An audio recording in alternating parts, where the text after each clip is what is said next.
Okay, sabihin niyo sa akin kung may mali doon sa mga paraan ko, ginagawa ko, especially doon sa mga mami dyan na hands-on sa pag-aasikaso sa pamilya, lalo na sa pagkain, sa pamimili at sa pagpe-prepare nito.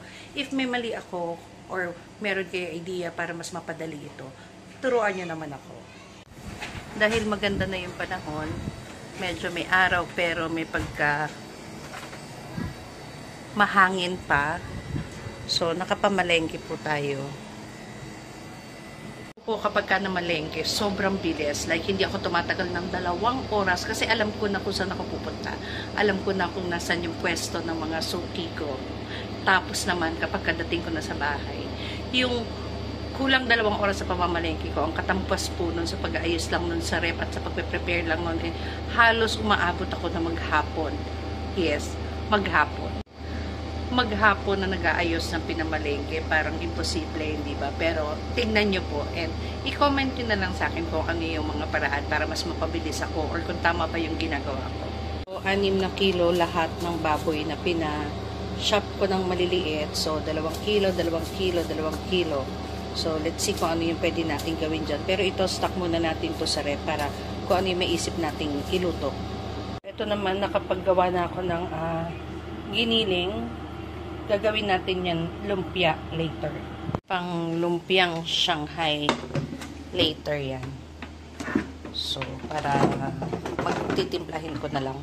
Rin pala ako ng cooked bagoong. So, yung binibilan ko, masarap magluto ng bagoong. I-re-recook ko to. Siguro yung 1 kilo nito, lagay natin dito para meron tayong binagoongan. 2 kilo tong baboy na to. Kukuha tayo ng 1 kilo siguro. So, hahatiin natin siya. Ito yung ilalagay natin sa binagoongan. Medyo madami yung ginagawa ko kasi pang stock na rin to. So, nilalagay ko sa ref. So, ayan. Ire-recook ko yan. Pakukuluin ko ulit. Titimplahan para masarap. So, ayan. Tinimplahan na natin yung ating bagoong. Tapos, habang iniintay natin yan kumulo, gawin natin yung iba ko pang pinamili.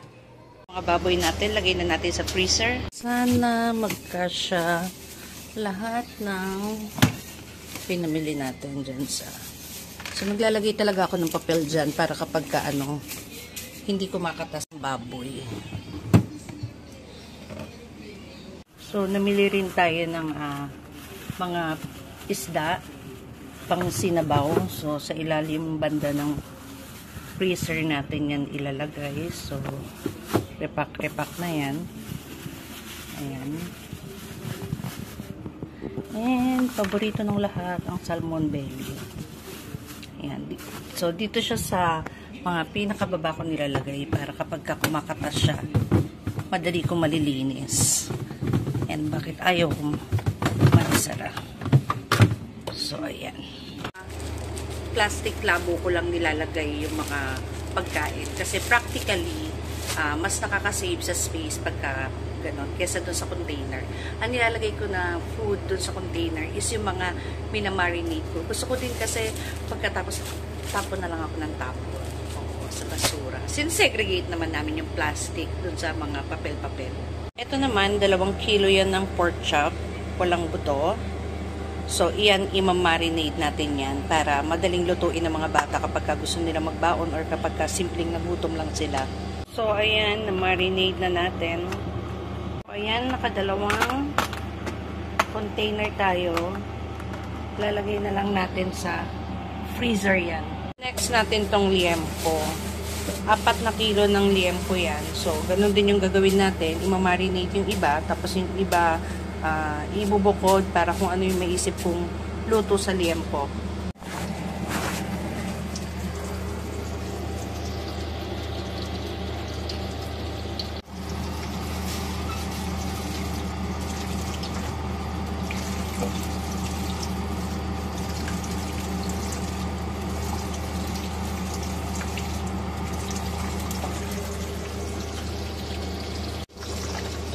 Ang dami niya pala. Grabe. Puka, paminta, asin lang yan. So, simpleng timpla. So, masarap yan. Pwedeng ihaw pwede din namang prito. So, may binukod tayo dito para pwedeng adobo o sigang, kung ano yung maisip ko. So, this one, madami tayong nagawa.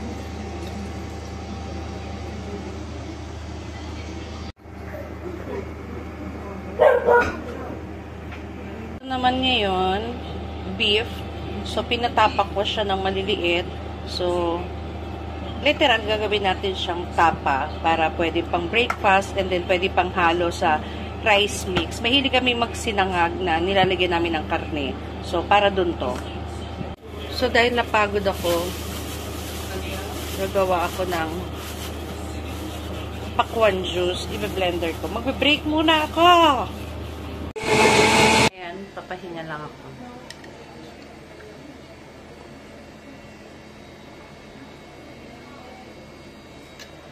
Kapagod din. So, yun. Ito ang ating bagoong. Grabe. Ano ba yan? Nakikita nyo ba yan?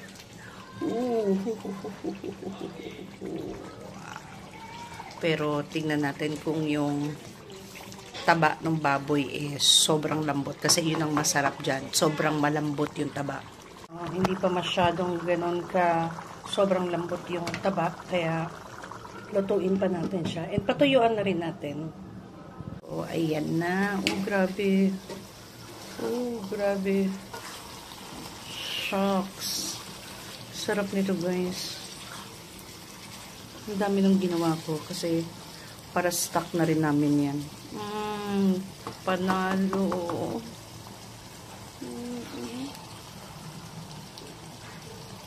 Ayan na yung bagoong na isali na natin. So, ayan. Grabe, ang dami ko nang nagawa, pero hindi pa rin talaga ako tapos. So, kakatapos ko lang dun sa bagoong. Hindi pa natin naasikaso yung mga manok at saka mga gulay at mga kung ano-ano pa na pamili ko. Wala pa. Naggugas pa lang tayo at nagmarinate. Puro pork and, ito yung beef yung gagawin ko na. Ako, kung ano ko, mabait ako. Mabait ako. Huwag mo lang pakikialaman ng paborito kong kawali. Magluto ng masarap. Eto lagi. Eto yung kasakasama ko. Oo, non-stick yan. So, tapa naman tayo. Tara. Grabe, 3 kilo. Matagal-tagal na pakuluan to. Alam niyo naman guys, kapag kabakay, nako, 48 years bago lumambot. So, titimplahan ko muna to tapos isasalang na natin para matapos ko na talaga lahat yung dapat kong gawin. Ayan, sinalang na natin yung ating tapa. So, may timpla na yan. Papakuluan natin. By the way, time check. 2:30 na po ng hapon. Ang tanghali, grabe ang tagal, diba? Lang natin yung rep, tanggalin natin yung ibang pinamili ko kaninang umaga na hindi ko pa to hindi ko sa palengke binili yan. So may nagtitinda ng mga fresh na manok dito sa lugar namin. Dito ko binili. So, ayan, hindi ko pa nahuhugasan yung mga yan. So, hindi pa naman siya ganun katigas. So, mahugasan ko pa siya ulit. Naasan natin at i-organize. So, etong dalawang to puno na. Ayan, ito, tsaka ito, ice. So, punasan muna natin to para mailagay na natin yung mga na-marinade kanina. Sa parting baba, ayan, nakalimutan ko may pang steak pala kami dito. So, dahil nandyan siya sa pinakababa na part, so, hindi ko napansin. So, gagawin natin, lipat natin siya dito sa gitna para maluto na natin yan. Okay. Ano ba yan? Ba't ayaw? So, ayan siya. So, may mga fishball din kami dito. Tapos may gata. Ayan. May crab stick, squid ball, kikiam. So, ayan siya. So, ayusin natin to. chicken. Ayos na natin. Ayan. Ayan.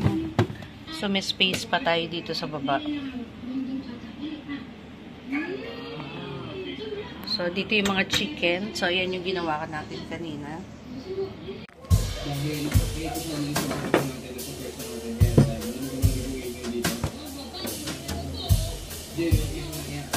PM po pang sigang or adobo. Ribs to. So, kung pang sigang, laga, bahala na rin.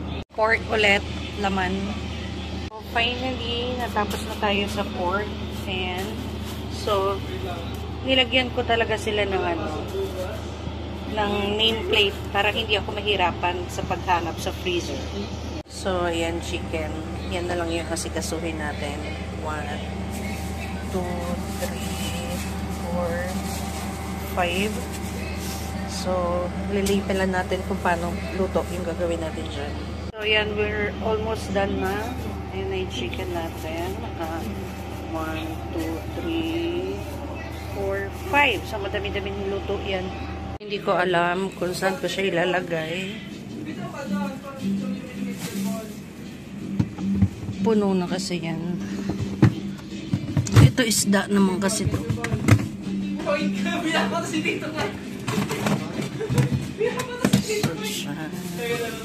Hindi kasi ma-frost na maigi. Kapag mataas pa tong pato. So, siya na lang siguro siya. So, ito pa yung ibang pinamili natin na kailangan ko pa ring ayusin. Ayan yung panglumpia natin mamaya. Mili ako ng sayote, carrot, pepino, sili, sibuyas, bawang, ito patatas, ayan, kamatis, luya, bili din ako niyan. Bili na ako ng asin, harina, saka isang galon ng mantika, saka yung pambayad natin, pangbalat natin ng lumpia. Pagod na ako, ang dami pa rin gagawin. Grabe, diba? Ang tagal na, anong oras na? 3:40 na. Ayan, malapit na siyang maluto. Patutuyuan lang natin yan, guys. So, ayan, mantika na siya. Pwede na yan hanguin, itago. Maraming pwedeng gawin dito. Kaya pagka nagluto ako, yan ganyan 3 kilo. Maramihan talaga. Yung sabaw, pag magugulay ka. So, stock lang natin. Tapos kapag gusto mo ng tapa sa sinangag, konting prito na lang yan. So, grabe, ayan. Na yung ating baka. Ilalagay natin siya dyan sa containers natin dyan. Tapos palimigin and then ilalagay sa ref. So, anytime na may gustong kumain, gusto magluto, so, ready lang siya. So, ang dami nating nagawang stock ng tapa. So, ayan. Gagawin na natin ang ating lumpia. Ito yung ating giniling. Nilagay ko kasi sa ref, kaya nagdikit-dikit siya. Lumpiang Shanghai. So, ito na yung karne. Lalagyan natin ng cheese. And then, lalagyan natin siya ng maling. So, ayan. Ilalagay natin yan. Madaming sili na yan. So, lumpiang Shanghai.